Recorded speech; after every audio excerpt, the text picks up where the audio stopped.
disc jockey drop the bass.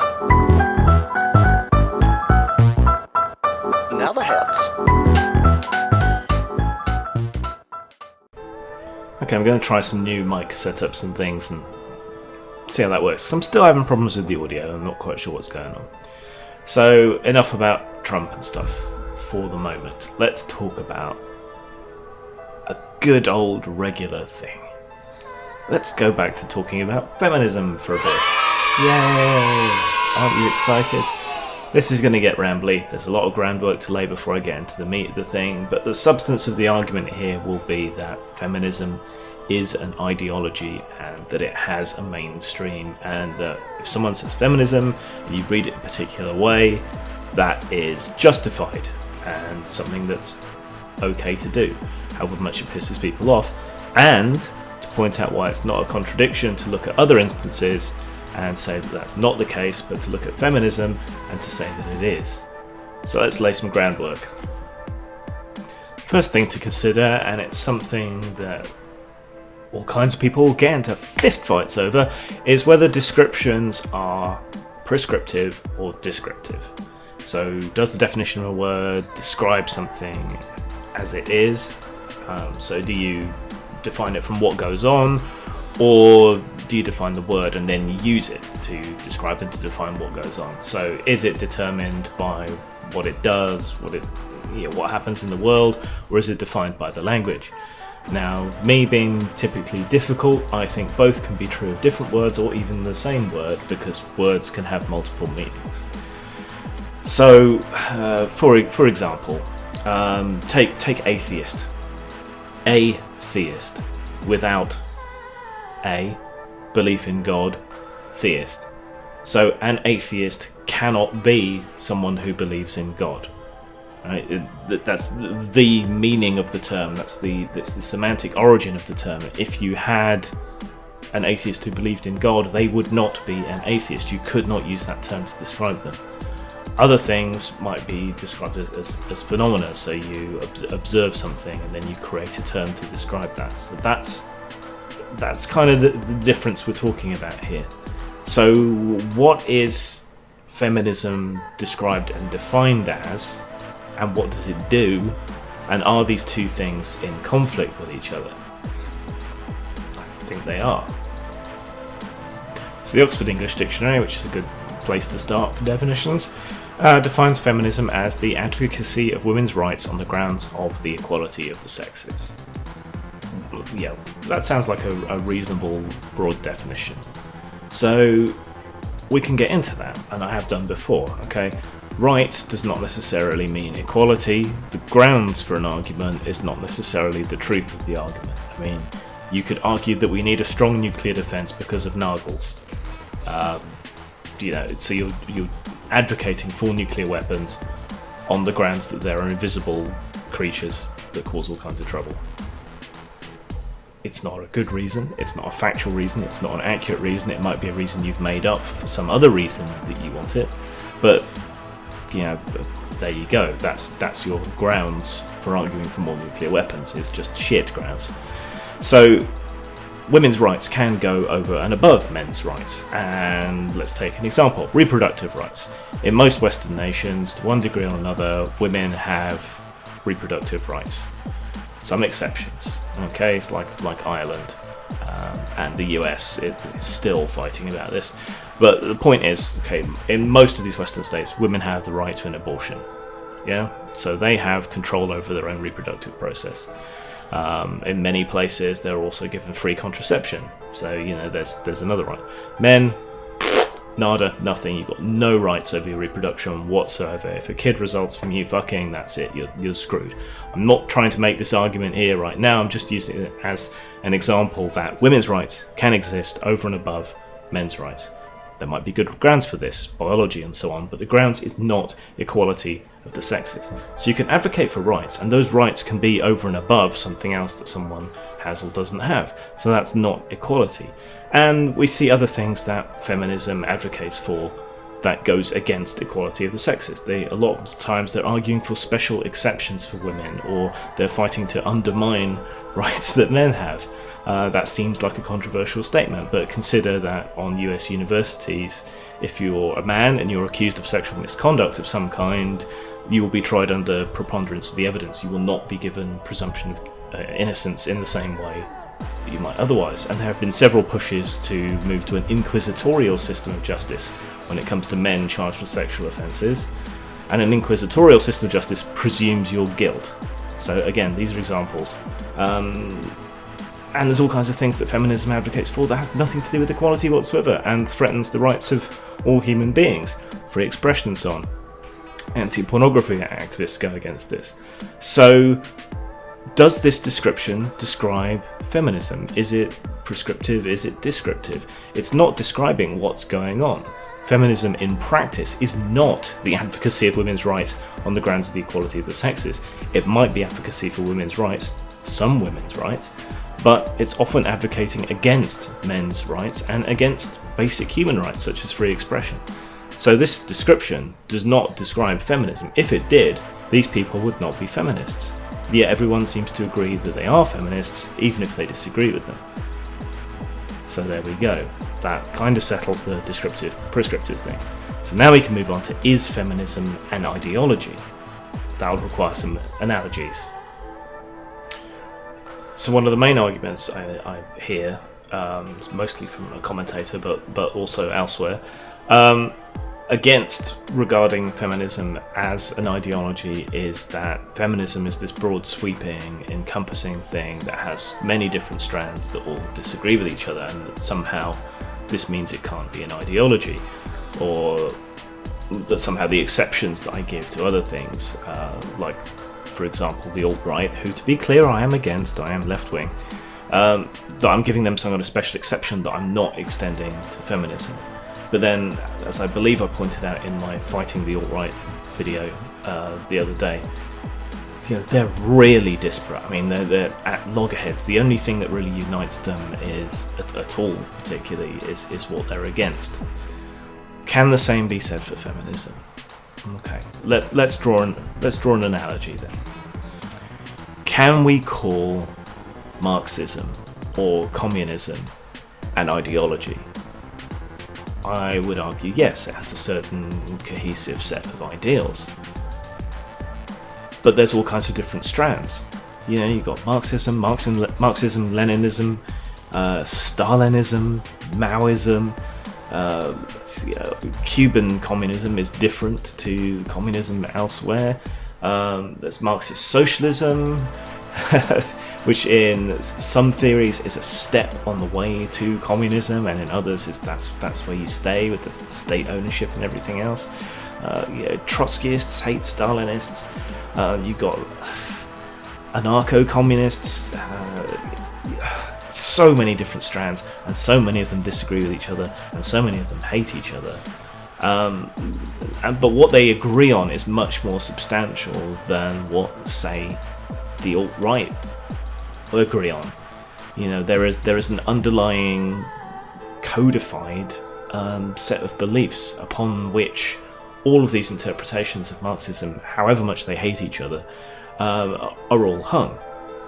And no analogy is perfect, but I think that you can look at that, and you can look at feminism, and you can say similarly that while there might be all these different strands that fight against each other, so you've got your sex positive and your sex negative feminism, you've got radical feminist separatists, all of that, then even so there's these fundamentals that they agree on, and I believe that those fundamentals have gone beyond merely saying equality for women and have incorporated other things, such as patriarchy theory and objectification and rape culture and wage gap myths. But, both of those, these are all fairly integral things. These are taught as feminism in academia. These are presented as feminism in the media. It's the dialogue that dominates. It's the form of feminism that's found in the political sphere, the activist sphere, amongst MPs, and that it crosses party lines means basically nothing here. There is a doctrine, it is being taught, While there might be divisions within feminism, I don't think they stray too far, for the most part, from this core. So, that what people are doing, what people are saying, what people are teaching as feminism, this is what defines feminism in the mainstream, the modern movement. So when you talk about feminism, that's what you're talking about. If you want to talk about distinctions, you can, but you have to add a qualifier in the same way that you might with communism or Marxism. That's how you subdivide. So then, is it an ideology? What is an ideology? Right, so the OED defines an ideology as a system of ideas and ideals, especially one which forms the basis of economic or political theory and policy. Okay? Not particularly a great definition, but good enough to work with. Well, my well-thumbed copy of Scruton's Political Dictionary defines an ideology as historical. Okay, any systematic and all-embracing political doctrine which claims to give a complete and universally applicable theory of man and society and to derive therefrom a program of political action. An ideology in this sense seeks to embrace everything that is relevant to man's political condition and to issue doctrine whenever doctrine would be influential in forming or changing that condition. There's more, it talks about specific sub-definitions of ideology, but that will do. Okay, so does feminism have this overall idea? I would argue that it does, even if it's defining what it opposes, which is patriarchy. And it tries to be all-encompassing with patriarchy. It tries to say that this is responsible for everything. Anything you bring up, even men being harmed, is blamed on patriarchy, even though that is inherently self-contradictory. If a society exists that harms men, it cannot be a patriarchy, which is a society that supposedly exists for and is designed by men to aid men. So if men are being hurt, it cannot be a patriarchy by definition. It just can't. But that doesn't seem to stop anybody.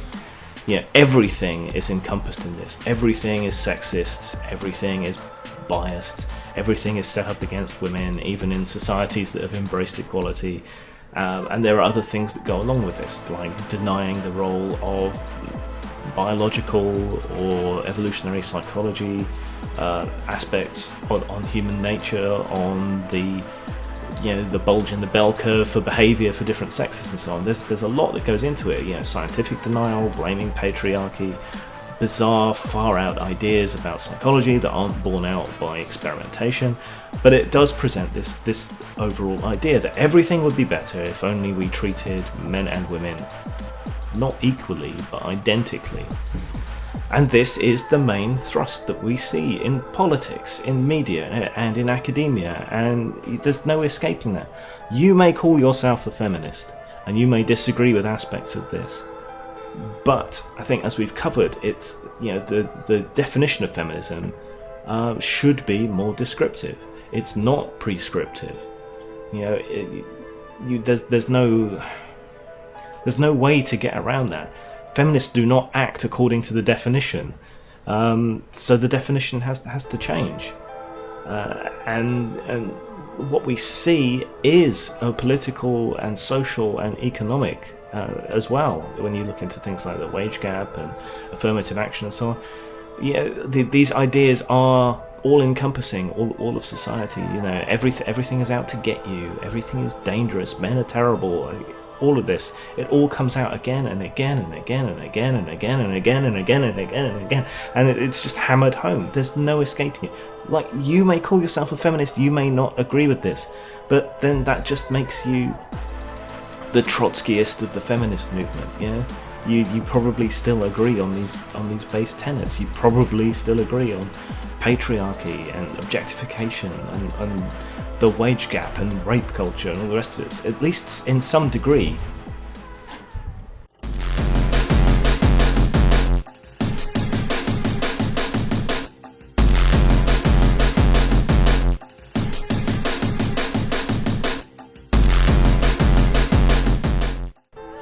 Okay, I had to take a break there for a sec, so let me see if I can pick up my thoughts and bring this on home. There's a couple more things I think it's worth pointing out. The first is that there's a certain degree of Alinsky-style pranksterism involved in referring to feminism this way. Rule 4, hold people to their own standards. Now, the feminist camp often tries to define for other people what they are. So you can look at the definition of feminism, you can look at the way feminists act, and you can draw a distinction between the two. And any objection to that has to deal with the fact that, and again I would remind you, I regard myself as an egalitarian, not really a men's rights activist. But you look at how the men's human rights activists define themselves as fighting for men's rights, or equality with an emphasis on men, or whatever else. But is that how they get treated? Do they get treated according to their own self-definition, or do they get called misogynists and hateful and a hate group and whatever else? Are they being given permission to define themselves, or are they being held accountable for their actions? And the thing is, it's not even really their actions, it's a very subjective interpretation of their actions. Is that fair? Yes, no. Is it fair to hold feminists to the same standard and underline this hypocrisy by holding them to their own standard? Another thing, I suppose you could say that in talking about feminism without a qualifier, you're talking about popular feminism, you're talking about media feminism, or in this case I am talking about ideological feminism. If you want to add a qualifier to that, or whatever, if you want to reinterpret what I say as being this particular strand of feminism, fair enough, but it is what is defining feminism. If you describe yourself as a feminist to someone who's never met you before, this is the kind of thing they're going to think, if they're even remotely aware of what's going on. So you need to be aware of that. If you want to change the definition, then you're going to have to fight and argue on the same level that this ideological feminism is. You're going to have to get involved in politics. You're going to have to appear in the media to denounce them with an equally strong voice. You're going to have to take them down. You're going to have to poke holes in their argument. You're going to have to bring in your more liberal, libertarian, libertine idea of feminism to the fore and make that the definition through action. Until then, you're just going to have to lump it, I'm afraid, the same way that anyone who aligns themselves with men's issues has to lump being called a misogynist and a sexist and a whatever else, with little or no basis in reality. But in this case, I think there is a reality to this. There is an ideology. There is a core. You may not like it, but it's still there, and it's still dominating modern, current 3.5 wave media, academic, political feminism, whatever sub-definition you want to give it. But as it's the dominant paradigm, I'm just going to call it feminism, or maybe as a sop to you, ideological feminism. Is that a fair compromise? If I try and remember to call it ideological feminism, and you try to remember that that's what I'm referring to when I say it, that would seem fair to me. It's also worth, just lastly, quickly, pointing out the difference between an ideology and an ideologue. So an ideology is a way of thinking, a set of ideas, maybe a utopian goal that you believe society should have, or a quality that you believe should be at the top, and all the apparatus that goes into trying to make that.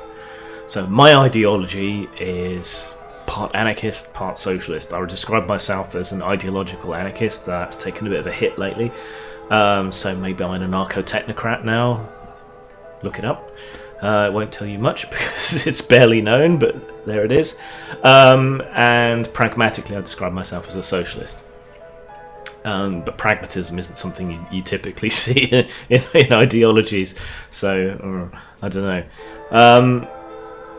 But an ideologue, see, I try and adapt, I try and think, I try to self-examine. My bias is definitely to try and view the world through the lens of wealth and class and how that influences everything.